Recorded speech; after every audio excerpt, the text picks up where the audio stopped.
Deur die eeue heen was daar 'n besondere geheim. Iets wat die mens nie van geweet het nie. 'n Belofte. Efesiërs 3 vers 5 en 6 verduidelik dit. Hy sê, nog nooit tevore in die geskiedenis is die geheimenis aan die mensdom bekend gemaak, soos God dit nou deur die Gees aan sy heilige apostels en profete geopenbaar het. Vers 6 sê, en dit is die geheimenis.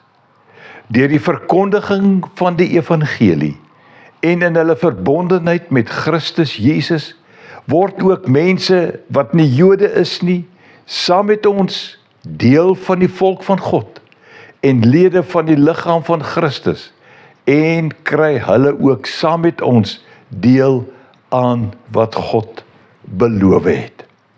Dit was nie bekend in die vroeë geskiedenis dat dit eintlik God se plan is en dat dit in die huidige lewe, in die nou, bewaarheid sou word nie.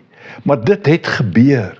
Dat dit nie net gegaan het oor die Jode nie, maar oor enige persoon, wie hy ook al is, wat geloof in Christus bely, word deel van die volk van God, lede van die liggaam van Christus, en word deel aan dit wat God beloof. Dit is ons waarborg.